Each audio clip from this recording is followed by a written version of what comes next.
Pernahkah kamu membayangkan, sebuah negara yang dulu dikenal sebagai pusat peradaban dunia, kini menjadi kekuatan yang ditakuti karena teknologi nuklirnya?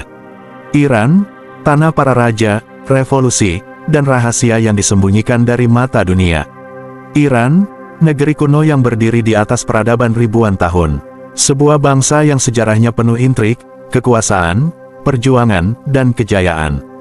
Siapakah mereka? Apa yang membuat Iran menjadi salah satu kekuatan nuklir paling disegani di dunia? Bersiaplah, karena inilah 7 fakta dan sejarah Iran yang tidak banyak diketahui orang. Hari ini, kita akan menelusuri 7 fakta mencengangkan tentang sejarah, kekuatan, dan teka-teki Iran. Dari masa kejayaan Persia kuno, hingga ancaman nuklir yang mengguncang geopolitik dunia. Bersiaplah, karena setelah video ini, kamu tak akan memandang Iran dengan cara yang sama lagi.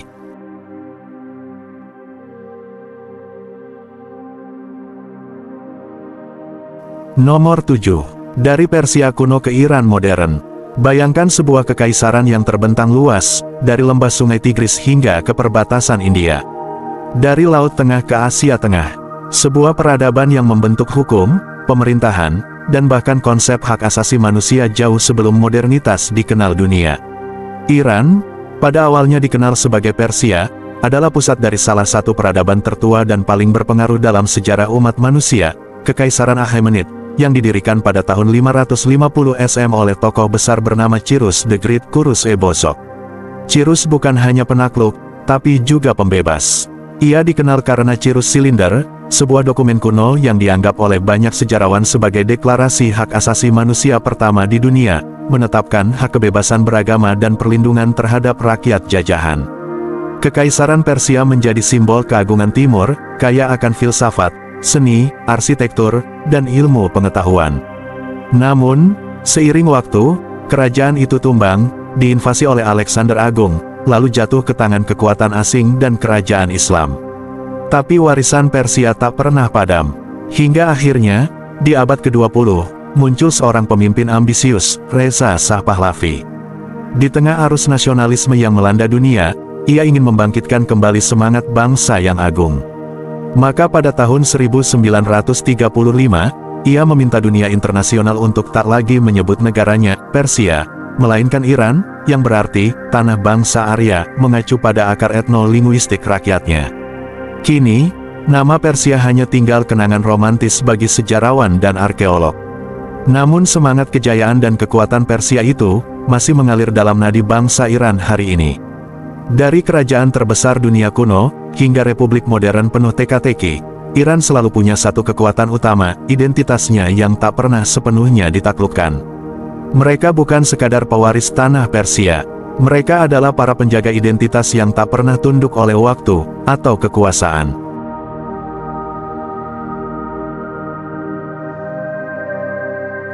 Nomor 6. Revolusi Islam 1979, titik balik sejarah. Segalanya berubah dalam 1 tahun yang mengguncang dunia. 1979. Tahun ketika rakyat Iran bukan sekadar turun ke jalan, mereka mengguncang fondasi kekuasaan yang telah puluhan tahun berakar. Selama dekade 60-an hingga awal 70-an, Iran di bawah Shah Muhammad Reza Pahlavi tampil sebagai negeri yang maju secara ekonomi dan modernisasi. Gedung pencakar langit, pendidikan bergaya barat, dan industri minyak yang berkembang membuat Iran tampak seperti bintang Timur Tengah. Tapi di balik kemegahan itu, ada tekanan. Ada kesenjangan, ada rakyat yang merasa terasing dari nilai-nilai mereka sendiri. Pemerintahan Shah yang otoriter menggunakan SAVAK, Badan Intelijen Rahasia yang terkenal kejam, untuk membungkam suara-suara berbeda. Buku dilarang, ulama diintimidasi, para aktivis menghilang, lalu muncullah Ayatollah Ruhollah Khomeini, seorang ulama karismatik yang diasingkan dari tanah kelahirannya, tapi justru dari pengasingan itulah, ia menyulut api perlawanan. Melalui kaset ceramah dan jaringan bawah tanah, namanya menembus setiap masjid, rumah, dan hati rakyat Iran.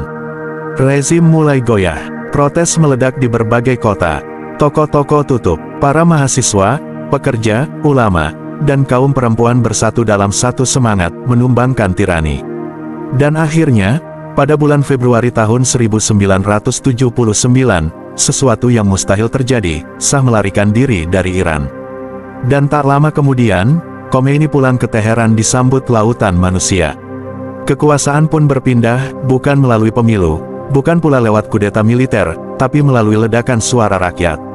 Iran resmi berubah wajah, dari sebuah monarki pro-barat, menjadi republik Islam yang menjadikan syariat sebagai landasan pemerintahan dan hukum.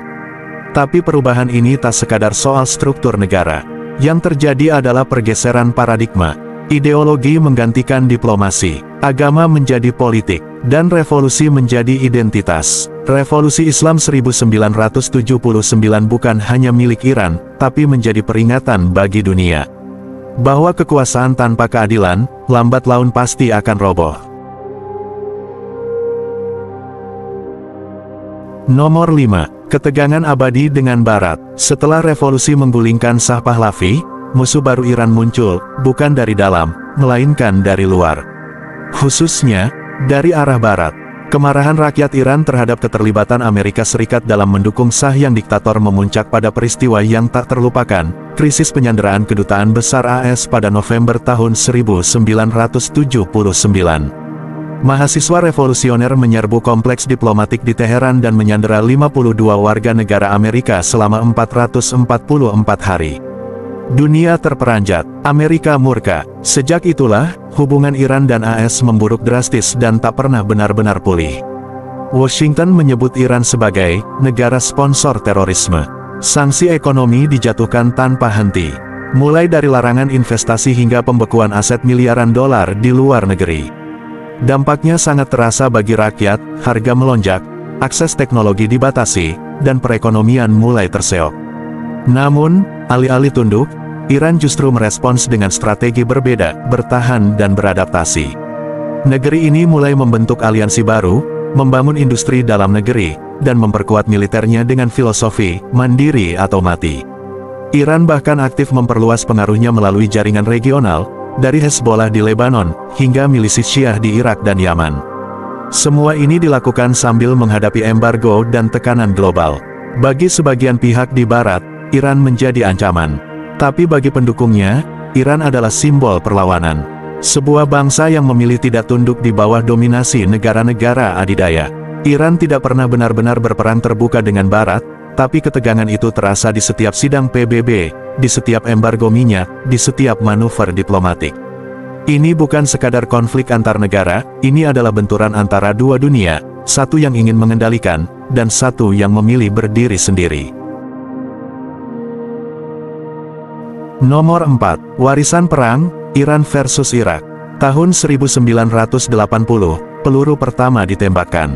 Tapi yang meledak, bukan hanya di medan perang, melainkan di seluruh sejarah modern Timur Tengah.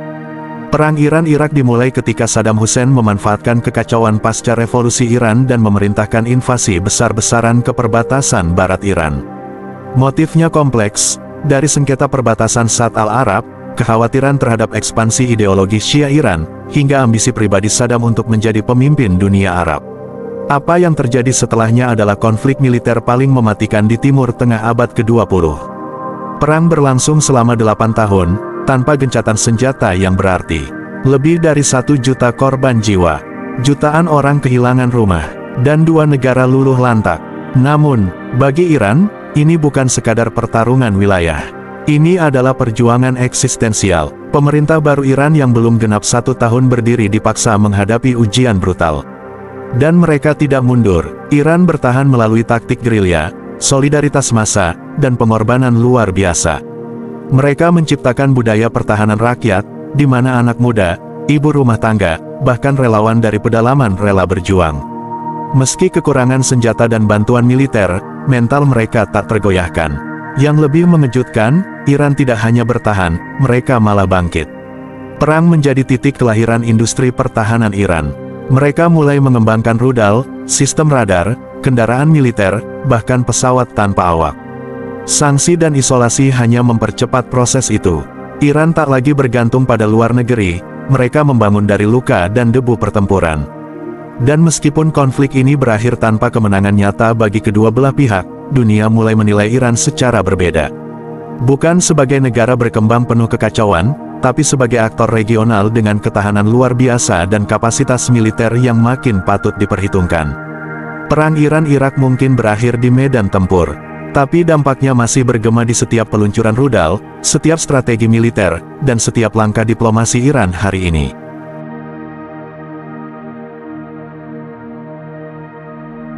Nomor 3. Teknologi nuklir, ambisi atau ancaman. Tak banyak yang tahu, bahwa awal perjalanan nuklir Iran justru dimulai dengan senyum diplomatik dan jabat tangan hangat dari Washington. Di tahun 1957, Iran, saat itu masih dipimpin oleh Shah Muhammad Reza Pahlavi, menjadi bagian dari program global bernama Atoms for Peace, prakarsa Amerika Serikat untuk mempromosikan pemanfaatan energi nuklir secara damai. Bantuan teknologi, pelatihan ilmuwan, hingga pembangunan reaktor riset pertama di Teheran, semua diberikan langsung oleh Barat. Tapi seperti benih yang ditanam pada musim semi, ia tumbuh menjadi sesuatu yang jauh melampaui niat awalnya.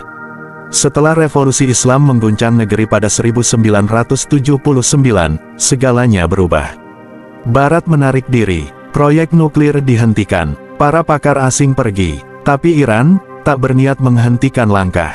Alih-alih mundur, mereka memilih jalan sepi, membangun ulang dari nol, tanpa bantuan luar. Di era 1990-an, dunia kembali dikejutkan. Iran mulai memperkaya uranium, membuka fasilitas baru di Natanz dan Arak, serta melibatkan jaringan teknologi dari berbagai negara. Iran bersikeras, ini untuk pembangkit listrik dan kebutuhan medis. Tapi negara-negara Barat, terutama Amerika dan Israel mempertanyakan motif sejati di balik pengembangan teknologi yang kompleks dan tertutup. Kecurigaan pun membesar. Laporan dari IAEA, Badan Energi Atom Internasional, menyebutkan beberapa aktivitas yang tidak dilaporkan. Dunia mulai bicara bukan lagi soal energi, tapi kemungkinan senjata pemusnah massal. Apalagi jika mengingat sejarah konflik Iran dengan Barat dan pengaruh militernya di kawasan Timur Tengah. Tekanan datang dari segala arah. Sanksi dijatuhkan, ekonomi Iran terpukul. Tetapi tekad mereka malah terlihat makin kuat. Mereka memperkaya uranium, menolak inspeksi penuh, dan mengembangkan teknologi sentrifugal generasi lanjut. Puncaknya terjadi tahun 2015, ketika Iran dan 6 kekuatan dunia menandatangani JCPOA, perjanjian nuklir yang membatasi pengayaan uranium sebagai imbalan pelonggaran sanksi. Sebuah momen bersejarah, namun penuh kerapuhan. Ketika Amerika Serikat keluar dari perjanjian tahun 2018, Iran kembali melanjutkan programnya. Dunia kembali tegang. Sampai hari ini, pertanyaannya belum terjawab dengan pasti. Apakah ambisi nuklir Iran benar-benar soal energi? Atau ada sesuatu yang lebih besar sedang dibangun, dalam bayangan reaktor dan bunker rahasia? Nomor 2. Sanksi, perlawanan, dan diplomasi. Di panggung politik dunia, Iran bukan hanya negara, tapi sebuah simbol keteguhan yang diuji oleh sanksi paling keras dalam sejarah modern. Sejak pasca revolusi Islam dan program nuklirnya kembali aktif, Iran menjadi target beragam bentuk isolasi ekonomi dan finansial. Amerika Serikat, Uni Eropa, dan bahkan PBB menjatuhkan sanksi multilayer yang menghantam sektor perbankan, ekspor minyak, pengiriman logistik, hingga pelatihan industri energi.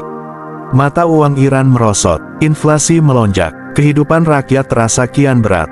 Tapi yang terjadi tak sesuai prediksi, Iran tidak tumbang. Di bawah tekanan luar biasa, Iran justru mengembangkan sistem ekonominya sendiri, menciptakan jaringan perdagangan alternatif, memperkuat industri nasional, dan meretas jalur distribusi internasional lewat sekutu-sekutunya. Mereka tak lagi sekadar bertahan, mereka berubah menjadi negara yang lihai bermain dalam keterbatasan. Namun tetap saja, isolasi bukan tujuan. Iran butuh pintu masuk kembali ke percaturan ekonomi global. Maka dimulailah babak baru, diplomasi nuklir. Negosiasi panjang berlangsung selama bertahun-tahun. Meja perundingan penuh ketegangan antara Iran dan kelompok P5+1 yaitu Amerika Serikat, Inggris, Prancis, Rusia, Tiongkok, dan Jerman. Hasilnya lahirlah JCPOA, Joint Comprehensive Plan of Action, pada tahun 2015. Perjanjian bersejarah yang membatasi pengayaan uranium Iran dan membuka jalur inspeksi internasional, dengan imbalan pelonggaran sanksi. Tapi ini bukan akhir cerita. Ketika pemerintahan baru di AS menarik diri sepihak dari JCPOA pada 2018, kesepakatan mulai rapuh.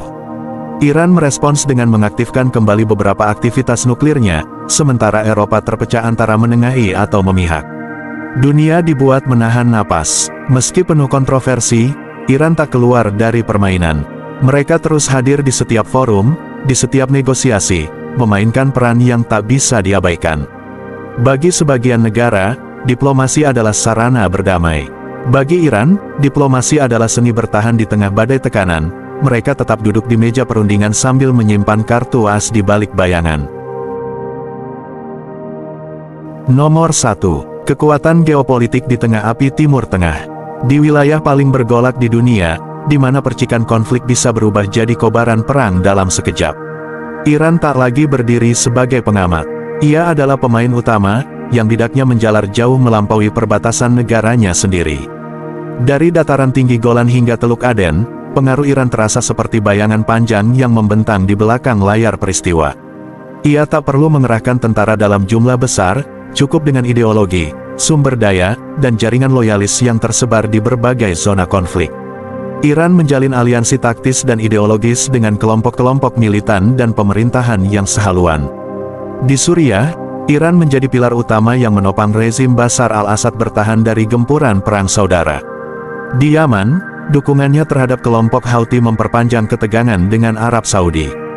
Di Lebanon, keberadaan Hizbullah sebagai kekuatan bersenjata yang juga duduk di parlemen menjadi simbol cengkeraman strategi Iran yang kompleks. Di Palestina, Iran menyuplai logistik dan dukungan bagi faksi perlawanan yang menolak normalisasi dengan Israel. Semua ini dirancang dengan satu benang merah, memperluas pengaruh regional dan menantang dominasi Barat serta sekutu-sekutunya di kawasan. Tentu, ini bukan hanya soal politik luar negeri. Kekuatan Iran di kawasan juga menjelma menjadi alat tawar-menawar yang berbahaya. Ketika hubungan internasional memanas, ketika meja diplomasi membeku, dukungan terhadap kelompok bersenjata ini bisa menjadi kartu yang sangat efektif. Lalu, muncul pertanyaan besar, yang terus bergema di ruang-ruang sidang Dewan Keamanan hingga dalam dokumen rahasia Badan Intelijen Global. Apa sebenarnya tujuan akhir Iran? Apakah hanya ingin mempertahankan eksistensinya dari ancaman luar? Atau perlahan sedang membangun tatanan baru di kawasan yang selama ini dikuasai poros Amerika dan sekutunya? Di saat dunia masih memperdebatkan niat, Iran terus memperkuat posisinya, baik dari segi militer, diplomasi, maupun teknologi. Mereka paham, di dunia modern, kekuatan sejati bukan sekadar ada di medan perang, tapi dalam pengaruh, ketahanan, dan kemampuan membuat lawan berhitung ulang sebelum melangkah. Iran tak lagi sekadar negara berdaulat, ia telah menjadi kutub gravitasi baru dalam konflik abadi di Timur Tengah.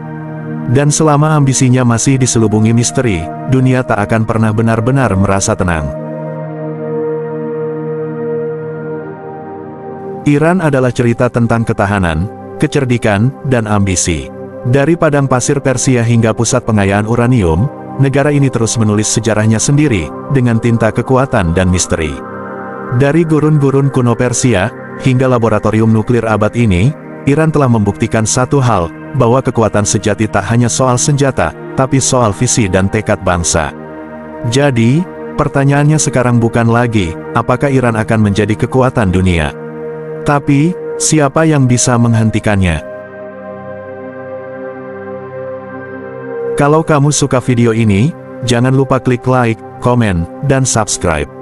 Karena di Cakrif, sejarah dan fakta kita bongkar tuntas, dengan cara yang beda.